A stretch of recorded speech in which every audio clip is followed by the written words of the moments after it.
तो दोस्तों एक बार फिर से स्वागत है आपका अपने प्यारे चैनल मोटर जोन पे और मैं हूं आपका साथी संजीव स्वामी। तो दोस्तों गाड़ी कोई सी भी ले लो, चाहे आप सीएनजी ले लो, पेट्रोल ले लो, डीजल ले लो, ठीक है, कितने भी पैसे बचा लो, बट एक ऐसा आपके जो कॉस्ट है, एक ऐसा जो ये मान लो कि खर्चा है जो आपका पक्का आना ही आना है, उसको कोई नहीं बचा सकता।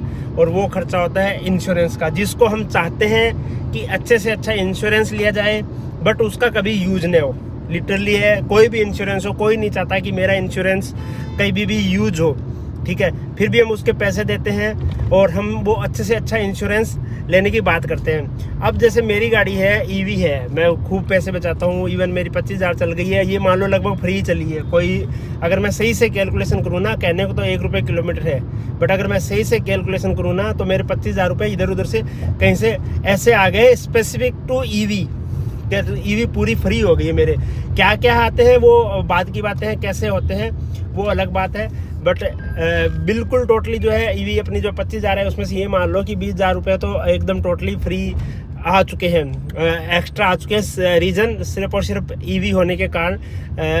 तो मेरी गाड़ी है जो एकदम बिल्कुल फ्री है, बट फिर भी स्टिल इंश्योरेंस एक बहुत बड़ी चीज़ है गाड़ी की, जो हमें करवानी होती है। एक इंश्योरेंस होता है, एक एक्सटेंडेड वारंटी होती है, ठीक है। तो इंश्योरेंस बहुत इंपॉर्टेंट चीज़ है। कोई गाड़ी हो, इंसान हो, घर हो, किसी भी चीज़ का इंश्योरेंस हो बहुत ज़रूरी है। और वो इंश्योरेंस सही होना ज़रूरी है हमेशा। ऐसे नहीं कि आंख बंद कर लिया और कर लिया। मार्केट में बहुत सारे प्लेयर हैं, बहुत सारे डीलर अवेलेबल है इंश्योरेंस के लिए, बहुत सारी कंपनियां अवेलेबल है। तो उस इंश्योरेंस को सही तरीके से चूज़ करना। देखो मैं जो बता रहा हूँ, मैं मेरे एक्सपीरियंस से बता रहा हूँ, मेरे पास जो मेरी समझ है मैं उसके हिसाब से बता रहा हूँ। मैं ये नहीं कि मैं कोई एक्सपर्ट हूँ इंश्योरेंस में या किसी भी चीज़ में, बट मेरी जितनी समझ है, देखो जो समझ होती है वही बताया जाता है। मेरे पास कोई दूसरा बंदा नहीं है जो दे रहा हो, कोई पॉडकास्ट नहीं है। मैं जो बता रहा हूँ वो मेरी समझ के अकॉर्डिंग बता रहा हूँ। तो मेरी जो समझ है उसके अकॉर्डिंग मैं बता रहा हूँ कि इंश्योरेंस कंपनी में बहुत सारे प्लेयर है, उसमें से बेस्ट इंश्योरेंस कौन सा लेना चाहिए, क्या क्या चीज़ों का ध्यान रखना चाहिए। तो देखो सबसे पहली चीज़ तो इंश्योरेंस इस हिसाब से चूज़ किया जाए। और एक चीज़ और, जब भी हम नई गाड़ी लेते हैं ना तो इसकी इंश्योरेंस कॉस्ट काफ़ी ज़्यादा होती है। जैसे मैंने ईवी ली, लगभग जो है इंश्योरेंस कॉस्ट 70,000 के आसपास थी, और उसमें से डिस्काउंट वगैरह करके वो 50,000 रुपये के आसपास हमें पड़ी। उसमें क्या होता है, 3 साल का आपको थर्ड पार्टी इंश्योरेंस जो गवर्नमेंट ने मैंडेटरी कर रखा है वो होता है, और 1 साल का जीरो डेप इंश्योरेंस होता है। अब जब दूसरे साल आएंगे तो थर्ड पार्टी वाला तो हमारा ऑलरेडी 3 साल का हो रखा है, उसको दोबारा कराने की जरूरत नहीं है। तो अब जब दूसरा आएगा हमारे पास तो वो होगा हमारा सिर्फ और सिर्फ जीरो डेप इंश्योरेंस। इंश्योरेंस है वो काफ़ी ज़रूरी चीज़ होता है, उसको करवाना ज़रूरी है, जिसके अंदर हमारी गाड़ी की A to Z bumper to bumper जिसे बोलते हैं हम, वो कवर होता है उसके अंदर, जीरो डेप इंश्योरेंस के अंदर। तो मेरी गाड़ी जैसे 1 साल के आसपास हो गया तो मैं इंश्योरेंस के लिए ढूंढ रहा हूँ। हालांकि मैंने इंश्योरेंस भी फाइनल कर ली है। अब इंश्योरेंस की कॉस्ट कितनी आती है, देखो गाड़ी डिपेंड ऑन की गाड़ी की कितनी IDV लग रही है, IDV लग रही है उसके ऊपर आती है।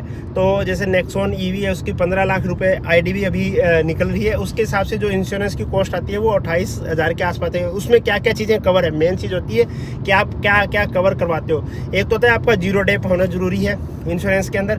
हाँ, पहले मैं ये बता दूं कौन कौन सी कंपनियां जो है मेरे को जो बढ़िया लगती है, उसमें सबसे बेस्ट कंपनी है, फिर ईवी हो या कोई भी हो, सबसे बेस्ट मुझे लगती है टाटा AIG, इफ्को टोक्यो और ICICI लोम्बार्ड, ठीक है। ये अच्छी कंपनी है। रीज़न इसका है कि ये लॉन्ग टर्म तक आपको जो है वो देती है, बम्पर टू बम्पर। 5 साल तक तो सारी गाड़ियां देती है, बट ये 5 साल से ज़्यादा भी देती है, कुछ 8 साल तक देती है, कुछ 10 साल तक देती है। तो हमें ऐसी कंपनी का इंश्योरेंस करवाना चाहिए जो 8 से 10 साल तक रहे। और ये इंश्योरेंस जो है एक ही कंपनी का कंटिन्यूसली हमें रखना चाहिए हमेशा। ऐसा नहीं कि आज एक का करवा लिया, कल दूसरी का करवा लिया, परसों तीसरी का करवा लिया।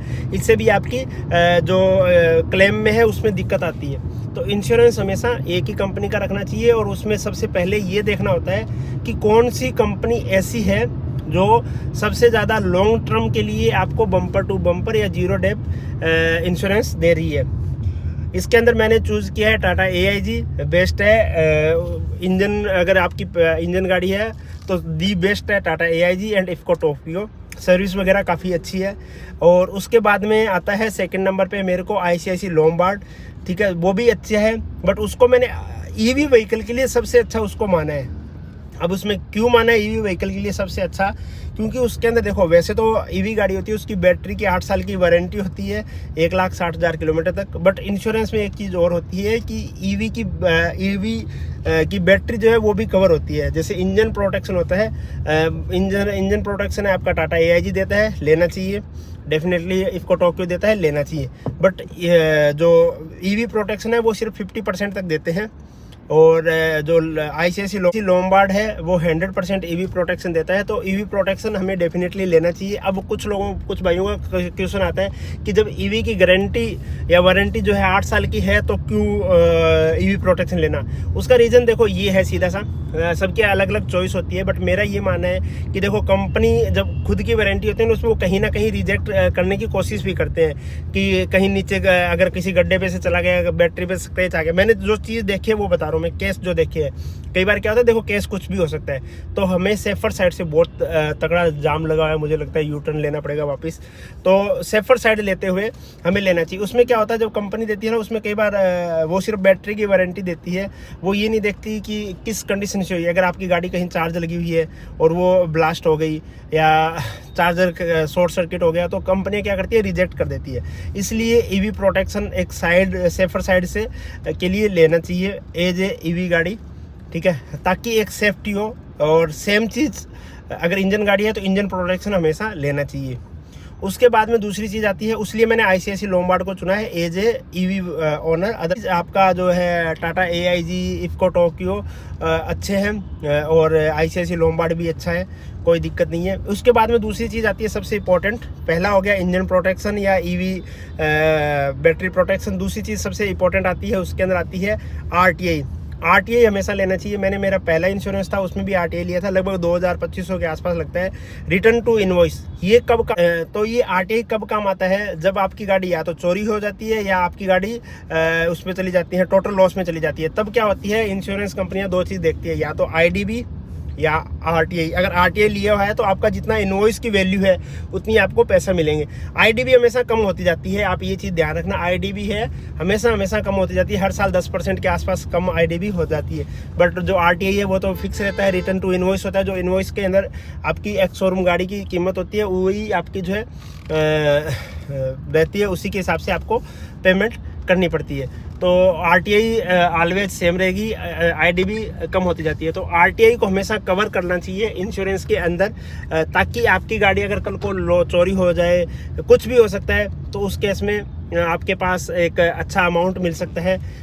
या फिर जीरो टोटल लॉस में जब गाड़ी जाती है, मैंने जैसे बताया कोई नहीं चाहता कि इंश्योरेंस उठाए, फिर भी अगर हो कुछ ऐसा खुदा न खास्ता तो ये चीज़ें हमारे हमेशा काम आती है। तो RTI को हमेशा लेना चाहिए।